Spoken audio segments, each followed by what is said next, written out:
Hello everyone, আমার YouTube চ্যানেলে তোমাদের সবাইকে স্বাগত জানাই। আজকে আমি তোমাদের সাথে সাম্যবাদীর কিছু শর্ট কোশ্চেন অ্যান্সার তোমাদের সাথে শেয়ার করতে চলেছি।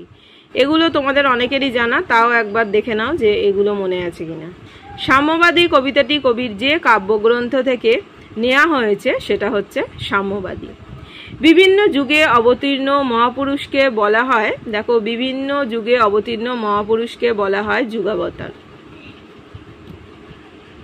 সাম্যের গান বলতে বোঝানো হয়েছে সমতার গান। সাম্যের গান বলতে বোঝানো হয়েছে সমতার গান। কনফুসিয়াস ছিলেন একজন চৈনিক দার্শনিক। তারপরে দেখো, গ্রন্থ সাহেব যাদের ধর্মগ্রন্থ, গ্রন্থ সাহেব কাদের ধর্মগ্রন্থ? শিখদের। পণ্ডশ্রম শব্দের অর্থ, পণ্ডশ্রম শব্দের অর্থ হচ্ছে বৃথা পরিশ্রম। তারপরে দেখো, দোকানে কেন এ দর কষাকষি কবি বোঝাতে চেয়েছেন, এখানে দোকানে কেন এ দর কষাকষি এটা বলতে কবি বোঝাতে চেয়েছেন ধর্মে ধর্মে বিভেদের কথা। দেউল শব্দটির অর্থ কি? দেউল শব্দটির অর্থ হচ্ছে মন্দির।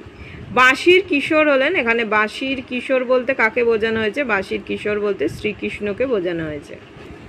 মানবের মহাবেদনার ডাক শুনে রাজ্য ত্যাগ করেন। মানবের মহাবেদনার ডাক শুনে কে রাজ্য ত্যাগ করেন? শাক্যমুনি। শাক্যমুনি বলতে গৌতম বুদ্ধকে বলা হয়েছে, শাক্য বংশে জন্ম যার। তারপরে দেখা আছে, বন্ধু বলিনি ঝুট, কবি যা মিথ্যে বলেননি। কবি কি মিথ্যে বলেননি? মানুষের হৃদয়ের কাছে সমস্ত রাজমুকুট লুটিয়ে পড়ে। তারপরে দেখো, কন্দর শব্দটির অর্থ গুহা।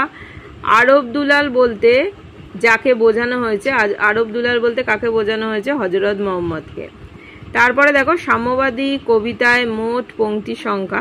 সাম্যবাদী কবিতায় মোট পংক্তি সংখ্যা কটি?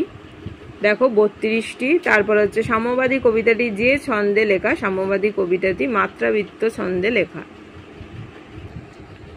সাম্যবাদ, দেখো, সাম্যবাদ মানে হচ্ছে জাতি ধর্ম বর্ণ নির্বিশেষে রাষ্ট্রের সকল মানুষের সমান অধিকার থাকা উচিত, এই মতবাদী থাকা উচিত, এই মতবাদী হচ্ছে সাম্যবাদ।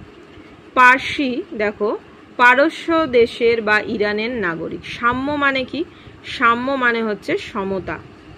জৈন, জিন বা মহাবীর প্রতিষ্ঠিত মতাবলম্বী সম্প্রদায়।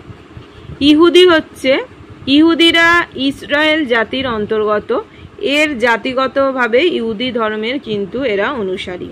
সাঁওতাল ভিল, এটা হচ্ছে ভারতীয় উপমহাদেশের আদিম নৃগোষ্ঠী বিশেষ। কনফুসিয়াস চীনের প্রখ্যাত দার্শনিক এবং চিন্তাবিদ।